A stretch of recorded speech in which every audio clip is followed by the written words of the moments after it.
why should they come back to play Edge of Fate?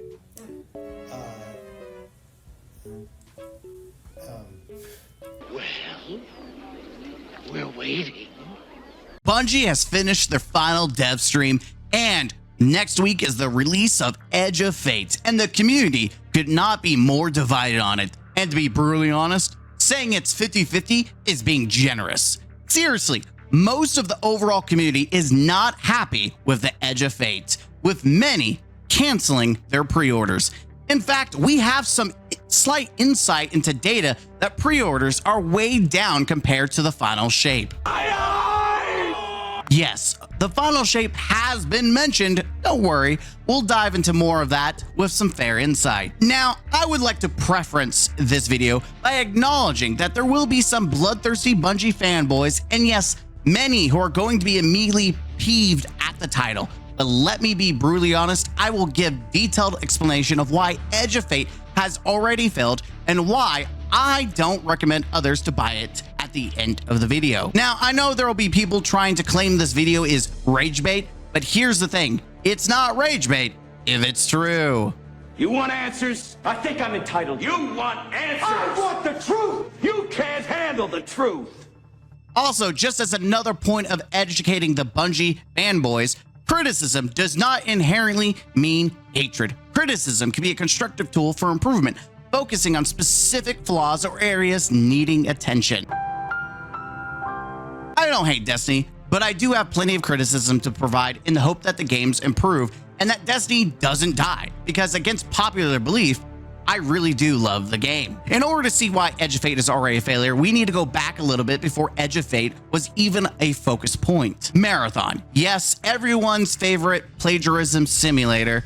Yes, I'm poking fun at it, but the truth is, in 2023, when Bungie revealed Marathon, many Destiny 2 players felt betrayed by Bungie. They felt that the quality of Destiny was being diminished to fund and focus on Marathon, Bungie's new baby, especially when Marathon was getting all the bells and whistles that were wanted by players in Destiny, like dedicated servers. Fast forward to when Marathon reception started going downhill, it lit a fire in many of the Destiny community, as many were upset that Bungie had wasted so much time, money, and resources on Marathon, which was viewed as being a failure in the public gaming sphere, when many of the Destiny community believed Bungie should have been focusing on Destiny 3 instead. Another consideration is Destiny Rising being made by NetEase, creating an entirely new Destiny with a fresh take and viewpoint, bringing many fan-requested features such as sparrow racing, clan housing, dual wielding, and a fresh story. Destiny Rising has over 5 million pre-registrations. More people are excited for a mobile game than they are pre-ordering for the Edge of Fate. It showcases people are still very much interested in wanting Destiny, just not what we're getting with Edge of Fate. This disdain has carried over to the Edge of Fate. Is this the entire reason that the Edge of Fate is a failure? No. However, it's only fair to present all the facts of the matter, all the parts of the equation.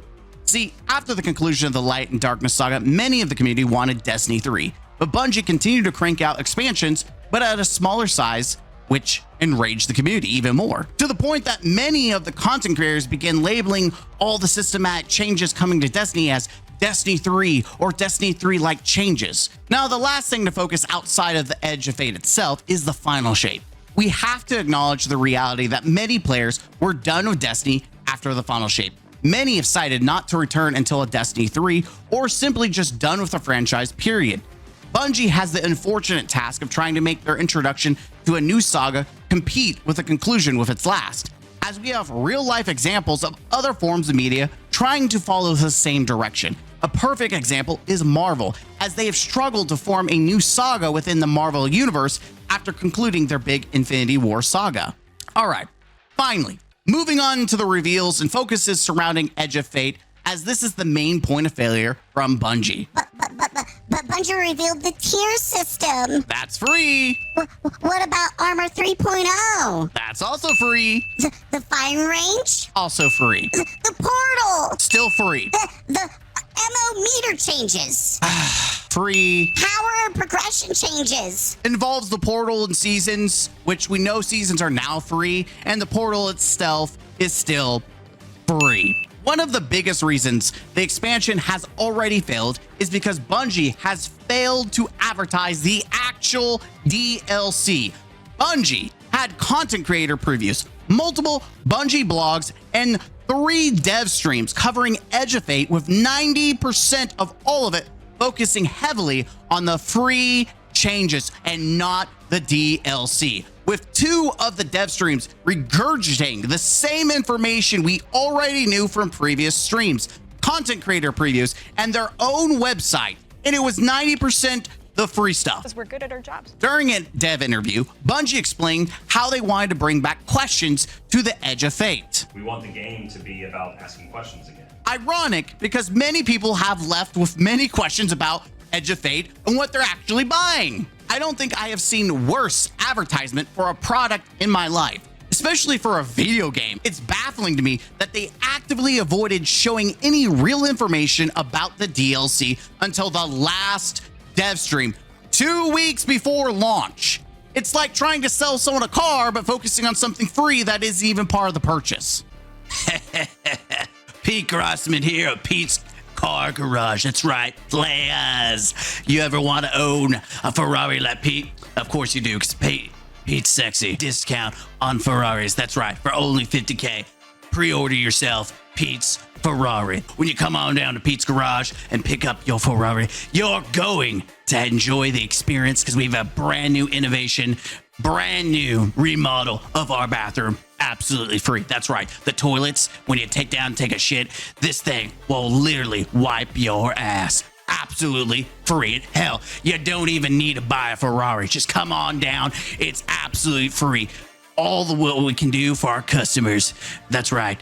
A great experience. Absolutely 100% free. Now you're wondering, what about the car? What about the Ferrari? Don't worry about that. It's a Ferrari. Trust Pete. He has plenty of them. You're going to want to buy this Ferrari and go exploring. That's right. That's what we sell in here. We're selling you a journey, a process for you to explore. It's all about the surprise, baby. That's right, player. It's all about the surprise. Ain't no one give a shit about the details. Just pre-order the Ferrari right now and come on down at any time to enjoy a free experience of luxury of your anus. That's right. Take a seat, any of our toilets, and you're going to be in heaven. That's right. Absolutely free. Did I mention it's free? Absolutely. Be sure to pre-order the Ferrari for only $99.99. You too can have a Ferrari and be like Pete. But don't worry about that. We've got absolutely a free shitter for your ass to sit down on. That's right. Nothing's going to be better for your asshole than Pete's Garage. Pre-order now, and I'll see you later. Playa. Either Bungie thinks the Destiny community is full of complete morons who can't see the difference between free and DLC, or they're desperate to get people to come back to Destiny. Newsflash, the Destiny community isn't stupid, and the lack of advertisement of the DLC and heavy focus on free stuff has caused many to cancel and refund pre-orders, because why buy something with minimal representation when you can just simply reap the benefits of the free aspect of the game? Unironically, this is probably the most free-to-play Destiny has ever felt, with all the focus being on the free stuff. It almost feels like Warframe for a minute there. Okay, but ignoring the free updates for now, what about the actual Edge of Fate content Bungie revealed? Surely that was exciting, right? One of the very first things we learned about the Edge of Fate is it was going to be a smaller expansion comparable to Rise of Iron. Ironically, Bungie tried to roll that comparison back in the third dev stream. Like, how does that actually break down when we look at the Edge of Fate and Kepler? Like, you had mentioned depth and secrets and a bunch of different things. So. Yeah, so I think, like, you and I were talking about this in rehearsal a little bit, where, like, that comparison is just to give us, like, a ballpark of where we want to be. But at the end of the day, it's like apples and oranges. One of the biggest selling points was the dark matter mechanic, or the new destination, Kepler. Content creators and even Bungie advertised Matter Spark as abilities. It as our premier ability, the crown jewel to release, and that's called Matter Spark. And what you listening to, son? I don't think you like it. Well, why not? So there's multiple new abilities that your players are going to be able to discover on Kepler that's going to make them navigate and look at the world in different ways. But there's nothing funny about these sounds. What that person on your tape has is a medical disorder. Yet, the reality is Matter Spark really isn't a real ability, just like the Deep Sight mechanic. On Kepler, it lets you turn into Matter Spark the same way you'd summon a sparrow. Same way you'd summon a sparrow. Both are used for transversal. Granted, Matter Spark is more advanced mechanic with combat capabilities and the ability to upgrade it as well. However, this mechanic is a stark difference from true abilities or supers such as Prismatic. The Prismatic subclass alone brought hype during its reveal and encouraged many players to buy the final shape. But that's not fair. The final shape was the conclusion of the year saga, the 10-year saga, in fact. And of course, they'd make something hype like Prismatic. It's not a fair comparison. I'd counter-argue this point by saying as much as a conclusion is important, the beginning of a new saga is equally as important. I mean, Bungie themselves wouldn't have the legacy of Halo if Halo Combat Evolved didn't pop off as the introductory of the new saga. We would have never had Halo 2 or 3. First impressions are key. You gotta go big. I mean, supers historically have helped sell expansions. Look at Lightfall. Strand is one of, if not the only glowing things that people said about Lightfall. Beyond Light introduced our first Darkness subclass with Stasis, which drove people crazy with hype over it. Then you have Edge of Fate, and you can go zoom zoom like Sonic the Hedgehog.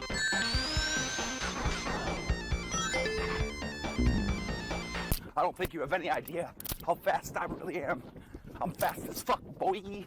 And use Strand and Stasis abilities we already had access to, and they're bundled up into the Darkmatter mechanic, which is only attached to Kepler. It's not a real ability you can take out and play with the rest of the sandbox. You can't go zoom in Salvation's Edge. Even Bungie developers have admitted there's no plans currently to bring Darkmatter mechanic to outside of Kepler. But we have these brand new Kepler mechanics, Matter Ball. We have the one that you can shift the environment and all these things. Will we ever see these mechanics on anywhere other than Kepler, like in future content? Without making any promises, because at this moment in time, there are no plans to take them out of Kepler. Players aren't excited or getting hyped about a mechanic that you can't use in the wider game, and it fails to bring the same excitement and hype like new supers, abilities, subclasses. Players are able to take and use these to challenge the rest of the game with. Darkmatter is a failed attempt to make balancing the sandbox easier for the developers by not actually making new abilities, but rather a destination mechanic that Bungie can easily move away without designing future content around, making their whole job much easier at the expense of the player experience. It's also ironic that most of the trailers showcase a little bit of the arc ball, and then everything else is you're seeing supers and abilities that we have access to already that has nothing to do with Edge of Fate. Like, oh boy, that hunter's using arc super. Wow, I wonder where you can get that from. Oh yeah, not this DLC. The next major selling point of Edge of Fate is the destination of Kepler, specifically the exploration and secrets. Ah, yes, secrets! Where's the place touched by the Nine? Concealing a lot of secrets? You had mentioned just a minute ago about secrets. Okay, so what exactly am I buying when I get Edge of Fate? Shh. It's a secret. But why is it a secret? Do you not want me to give you my money? What do you mean it's a secret? Bungie's will is not its own. But it is. It is your will. You are Bungie. You're the one that's selling the DLC. And I want to give you my money. What am I buying? What? What kind of business are you running? Listen, man, I don't get paid to understand. My boss just told me, like, hey, keep it a secret. So I'm gonna keep it 50. It's a secret. Enjoy. You know what, man? Whatever. Y'all weird. I'm gonna go play some Borderlands 4. We heard you like secrets with your secrets. I'm not a rocket scientist, but at some point after finding a secret once, it kind of loses its charm, its magic. The fact that Bungie hyper-focused secrets as one of the selling points for a DLC is another point of contention with players, especially after Bungie revealed you'll be doing the same campaign multiple times in order to unlock higher tier gear. It goes along with the same issue of Bungie focusing on exploration being a selling point, as both secrets and exploration reach the same outcome. Once you've explored everything, there's no reason to go back. The reality is Bungie has a nasty habit of hyping up destinations or some destination aspects. Shadowkeep. Bungie heavily focused on going back to the moon, baby. So at its core, Shadowkeep is about returning to the moon. We haven't been to the moon in a while since Destiny 1, and a lot's changed. The moon this time around is something really scary that is playing on your fear in a way that hasn't happened before. Before it was, oh, it's a big giant thing and it's scary, but now there's actual like some psychological elements to that. Europa. Bungie focused on its secrets here and the new weather system. Europa is literally like a time capsule. Europa is huge. Killer destination, freezing cold. Desolate. Some of the most beautiful spaces I've ever seen in a video game. Under the ice, all kinds of secrets. I'm so excited for what players are going to find.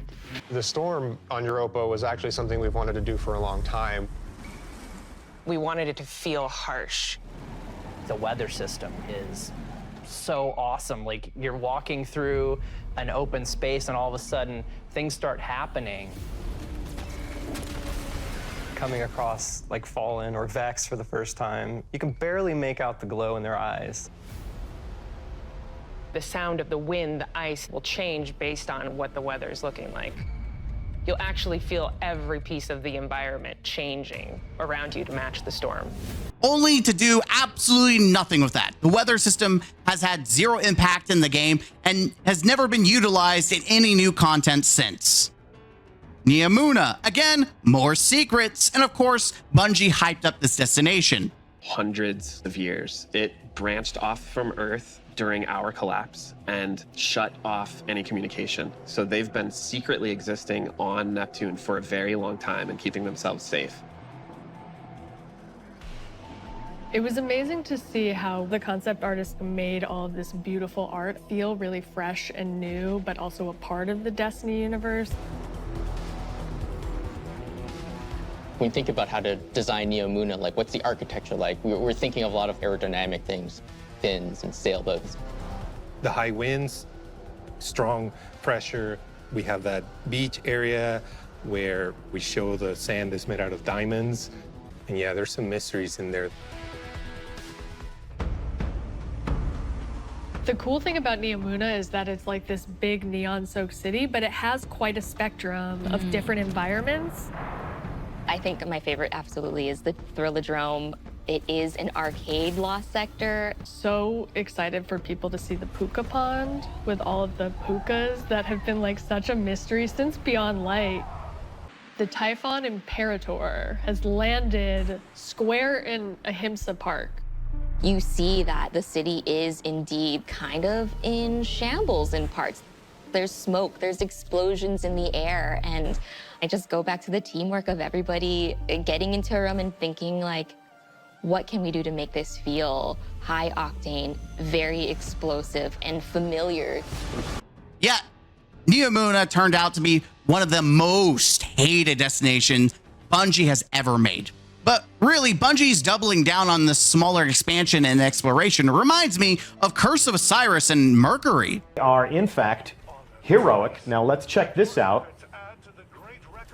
I promised before that this was the most rewarding public event, and there we have it. We have 2 chests for a change, and check out those sweet moves. Though, ironically, Bungie only did 2 streams of Curse of Osiris, while Bungie did 3 streams for Edge of Fate, and they showed more in Curse of Osiris than they did out of the 3 Edge of Fate streams. This is just an example how much Bungie advertisement has drifted away to whatever Edge of Fate is now. For most of the community, hyper-focusing on a destination is not a selling point.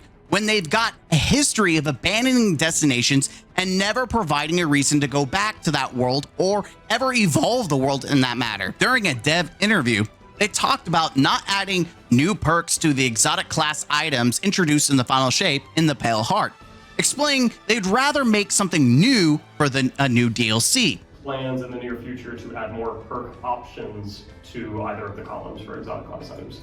I don't think that we'll come back to those class items and say like, here we're going to add more perks so that you can go and like chase them harder or grind them more. I think if we were going to do an experiment like the exotic class items again, we'd probably develop a new one. Which, if you can't read between the lines, let me help you. Bungie doesn't want to focus on old content or destinations. I mean, the portal is soft sunsetting 90% of the game, though we'll get that stuff maybe back at some point in the portal? Question mark? And it's gone.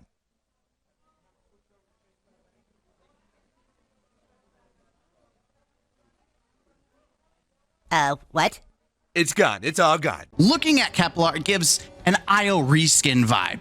But we haven't really seen much about the destination itself, which is funny because even Lightfall, Bungie showcased multiple points of interest of Neomuna and what you expect from it. A common selling point of expansions are the exotics, and the Edge of Fate is no different. Now, let's be honest here. We know we're not going to get the same power fantasy as exotic class items for some time. However, the final shape did release exotics like Still Hunt and Speaker's Sight, both which, even though they have received nerfs, are still very strong and are used currently in in-game activities. However, the selection of Edge of Fate exotics are not as impressive and are pretty mid overall. You'd think for a new Saga, they tried to sell impressive exotics to get people excited for the DLC. The Titan exotic lets you recall your hammer. Meanwhile, Synthoceps exists and Worm God Caress is getting a massive buff. Bonk Hammer is back, baby! The Warlock exotic makes your Hellion stronger. Wow! Meanwhile, we have multiple best in slot turret exotics already. Oh, but did someone say grenade build? Sorry, a minor boost to Hellion isn't going to cut it, let alone replace Speaker's Sight. The Hunter exotic. Well, let's be honest. The best Strand subclass is Prismatic, and most people are too busy doing things like woohoo! Just to be clear, all three of these are mediocre. They could have and should have been aspects for each class. The new 140 hand cannon actually is pretty neat. Seems similar to Sunshot, but arc and stasis instead. Cooler than Lightfall exotics at launch, yet might be a sleeper pick, similar to how Final Warning took a year to pick up and become popular itself.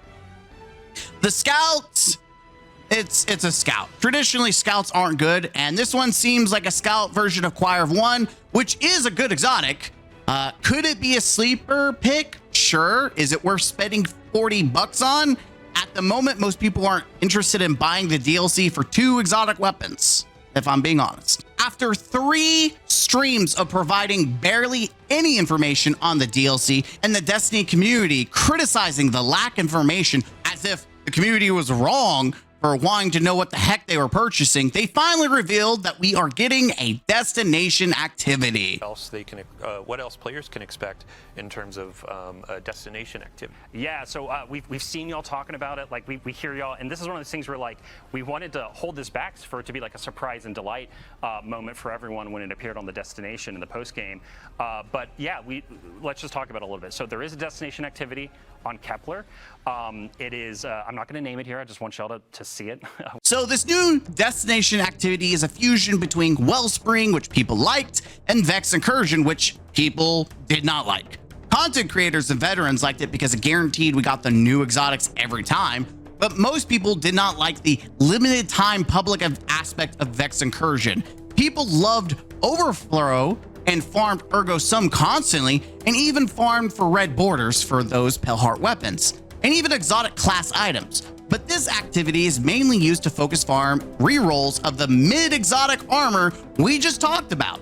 It's also hard to get excited about farming any new exotics, considering Bungie revealed that Edge of Fate launches with exotics being capped at tier 2, the second worst statted armor in the game. Bungie really is shooting themselves in the foot with both low-tier exotics and mid-functionality. Because we're good at our jobs. Finally, we got the news about the campaign, which is free roam. That's cool. We know we're getting side missions, which if you think about it, so did the Final Shape, and those were actually really enjoyable. I mean, it's a 50-50 if the campaign is fun. Lightfall was horrible. Shadowkeep and Beyond Light were pretty mid. Witch Queen and the Final Shape had the best campaigns post-Forsaken era.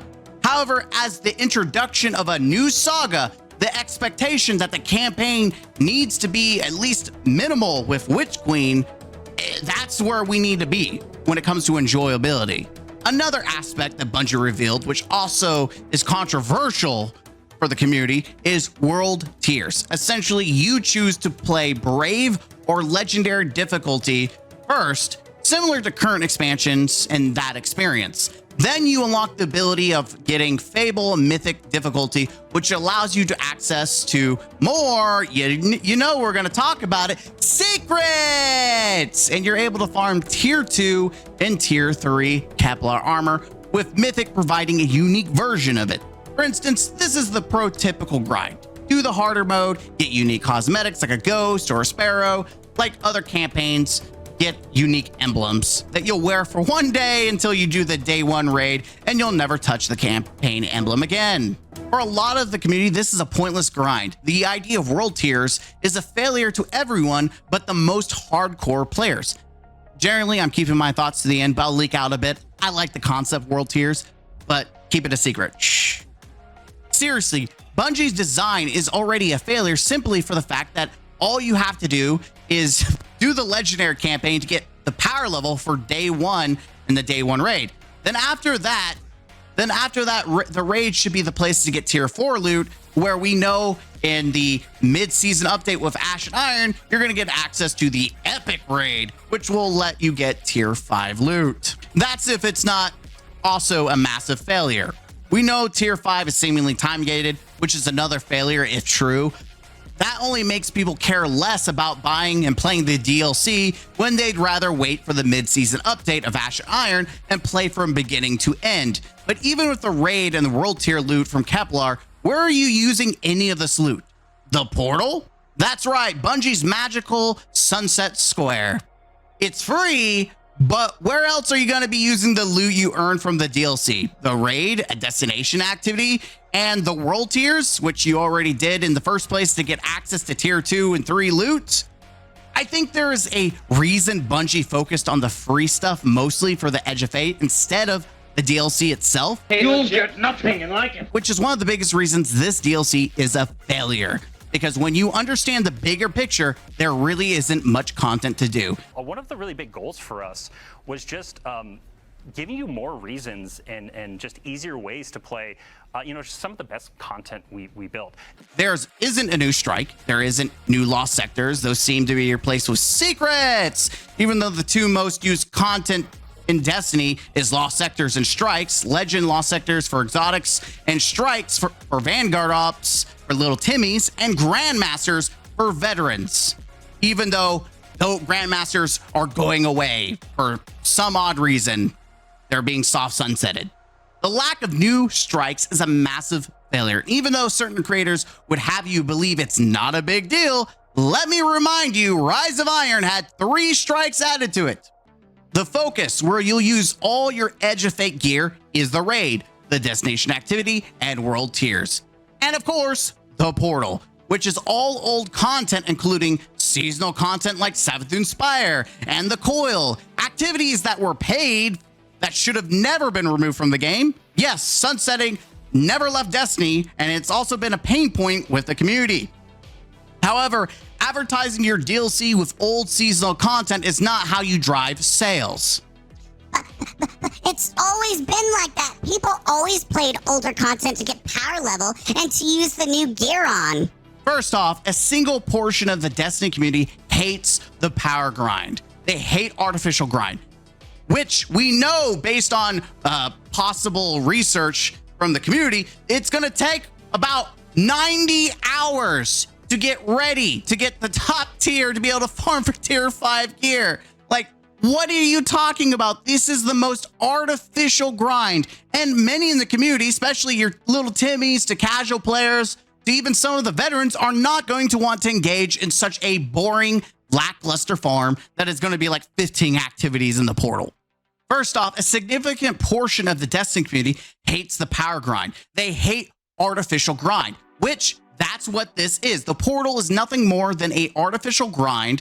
Secondly, the grind and focus is mostly the portal. Bungie's new scheme to implementing sunsetting without actually removing the content from the game is instead Bungie's trying to hide 90% of the game in the closet, hoping you'll only focus on the portal. That's right, instead of playing how you want to play, Bungie says, nah, you'll play what we want to play and how we want to play it. I am altering the deal. Pray I don't alter it any further. Which is one of the biggest failures of the Edge of Fate, is the free update. Bungie shot themselves in the foot with this one. It's even crazier when you realize that they didn't reveal a single dungeon or raid in the portal. You know, the stuff you actually paid for, like the final shape, which is the most recent expansion. Yeah, that's in the closet now. Bungie did mention you'll be able to play whatever you want for the pinnacle cap of 200, but the seasonal, you'll have to grind out the portal. So you can't choose how you want to play the game with the content you paid for. This is, if not, one of the biggest failures, especially for a new player. Imagine buying a bunch of content for Destiny only to find out that it's soft sunsetted. Sure, Bungie has the rotating system in the portal, but that system has been hated by the Destiny community for years. The community hates rotators, and it seems like it's only getting worse in the Edge of Fate. Crazy how games like Warframe lets you play the entire game, new content releases after new content releases, you can still go back and play all the old content at any time that you want. See, people aren't buying the Edge of Fate because they are getting smarter about how they go about Destiny. They aren't buying into Bungie's tactics anymore. Sunsetting content is Bungie's greatest sin. Now they're trying to up their game by soft sunsetting, thinking people are too stupid to see what the portal really is. Oh, and PvP still being ignored like an unwanted stepchild. Sure, they have mentioned one or two things about PvP. You can grind power level all the way through. Isn't that great? That's so considerate, Bungie, that you can power grind all in PvP. No new maps, though, which the PvP community has asked for years to bring new maps. And Bungie even made a PvP strike team to make a PvP map pack back into light before the final shape launched. Yet here we are, another DLC and no maps, no new modes that we know of. Why does this matter? Because PvP players have felt neglected, and many Destiny PvP content creators have stepped away for this exact reason. Not only that, to access Trials and Comp, you need the most recent expansion to access it. Why buy something if PvP itself is not getting any love anyways? It's because we're good at our jobs. People will buy the DLC for the story. Yes, the story about the 90s and time travel that shares no similarities to anything else. Sure, there'll be lore nerds who will dive into it, but asking people to dive into a new story after the abomination of the episode series this past year has made many people doubt Bungie's capability to make a good story.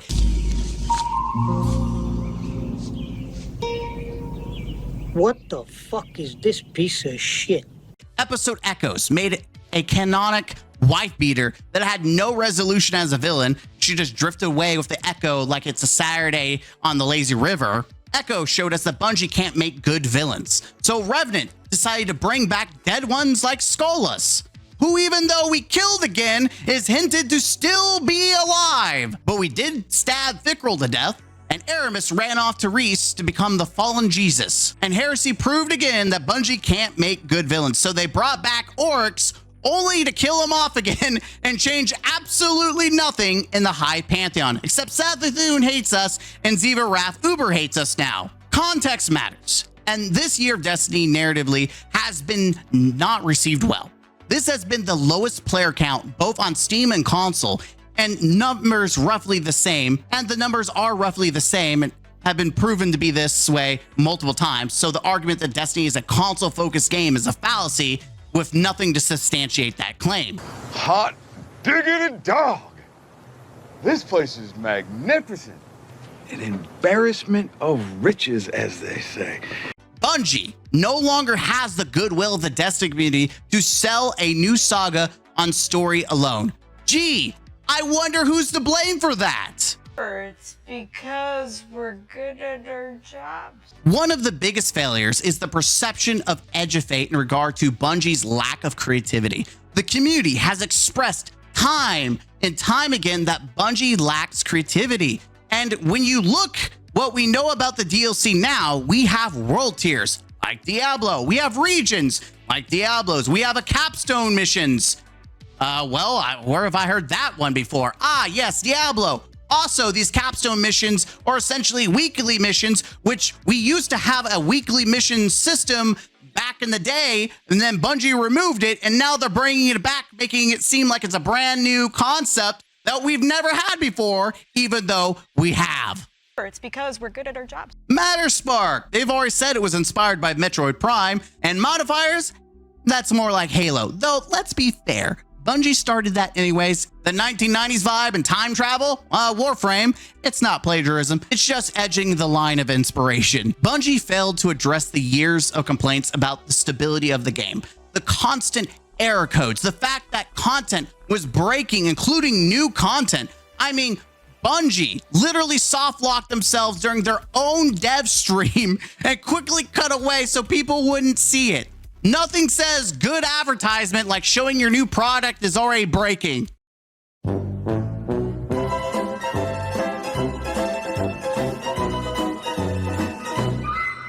It's because we're good at our jobs. Let's finally take a snapshot picture of the community's biggest issues with Edge of Fate. Since Bungie and content creators want to package everything together, advertise it, and even going as far as presenting this as a Destiny 3 style reset of the game, there is a large part of the community that hates Armor 3.0. There is a large part, including veterans, who hate the portal. There is a large part of the community that hates the tier system for armor and weapons in general. But I think the biggest issue that no one is saying out loud, everything Bungie is doing is pushing Destiny into more of an actual MMO. Diablo has seasons that reset. Gear becomes pointless. Granted, so do characters, as you'll usually completely start from scratch season to season. Bungie is pushing for world tiers like an MMO, the armor system like an MMO. The reality is Destiny 2 is not a real MMO. Bungie is trying to force systems into the game that are not what make Destiny Destiny. And that's why so many of the community are not happy or excited in general with the game and Bungie for that matter. It's the reason why this expansion has already failed, because it's trying to push the community in a direction they don't want to go. Oh, no, no, no. Can I take a break and be real for a minute? Not just reporting, but my very raw opinion. It's not whether the community is right or wrong. It's not whether there's any logic to the hate. We're talking about gamers. Once they've made their minds up, you're not going to change their minds. That's reality. That's the truth. That's one reason why Marathon was a hot mess and is still being perceived as a hot mess by consumers. You're trying to convince your consumers in Destiny to play a new way when they're used to Destiny 2 and the way they have played for years. Sure, there's a lot of hypocrisy in the community, wanting new stuff, but also not being happy about it when they get it. But I don't think I've seen more unhappy people about Destiny and the direction it's going until now. I mean, look at the final shape. Into the Light was a success, and people were coming back in droves to get ready for the final shape. But if you look at the Rights of the Nine and the player population, is lower than it's ever been. Very few people are getting ready or excited for this new expansion. The brutally honest truth, they should have made a Destiny 3.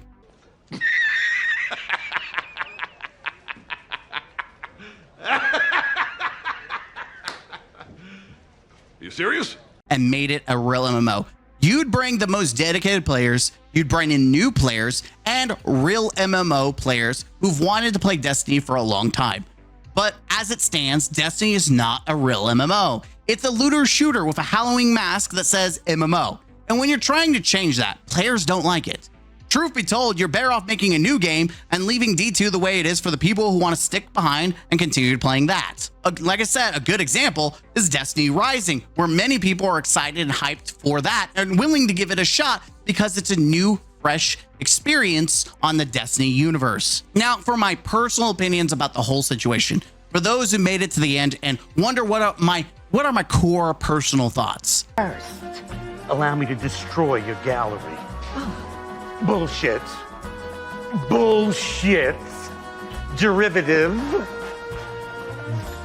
That I love. I love Armor 3.0. I love the tier system. I love grinding. And I have something to chase. Hell, I like the idea of world tiers. Lastly, should you buy the Edge of Fate?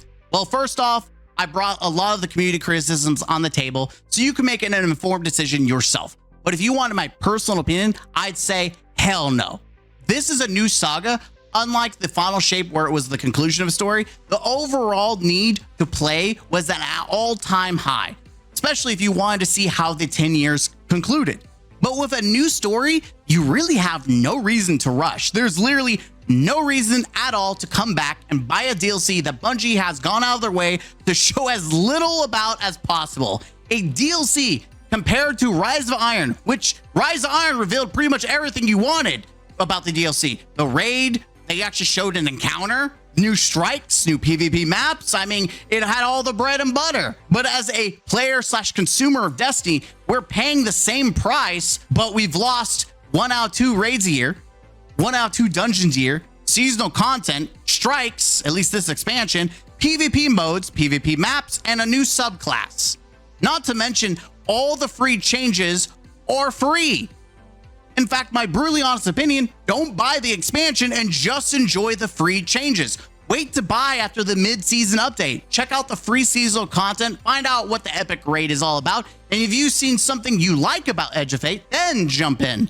For me, this could be another Rise of Iron situation. Even though I love the Rise of Iron strikes, the raid itself, Wrath of the Machine, carried the entire DLC for me. Well, until Age of Triumph came out, but we're not really counting that as part of the DLC. It's very possible that the Edge of Raid carries, and I love raiding. I consume raids. I'm the small percentage of people who play raids, except if it's another route of Nightmare raids, I think the DLC might be cooked. But obviously, only a small percentage of people do raids. And so this, for the community, that's not going to be enough to save the game, or should I say, save the expansion. That's my personal opinion on whether you should buy the DLC. And overall, my insight of why Edge of Fate has already failed based on the community, the historical context, and the overall vibes. I don't want Destiny to die, but really the only people who control that are Bungie. And I didn't even mention the casuals and the new players. Sure, the portal's supposed to be for new player experience, but overall, people are going to be thrown into this new saga with all these other systems that are still in effect, and people are buying all the DLC, which this Bungie seemingly is trying to hide. So people are going to be wondering, what did I actually buy? Not as long as we have our imagination. And we've yet to see any real updates on the new player experience in the back end other than the portal. The portal is now the new player experience, which, if you look at the portal, is still convoluted and very, very confusing. This has been why the Edge of Fate has already failed and why you should not buy the Edge of Expansion, the Edging of Our Wallets DLC.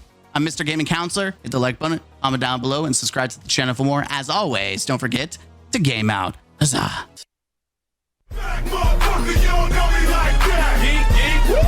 I ain't playing around.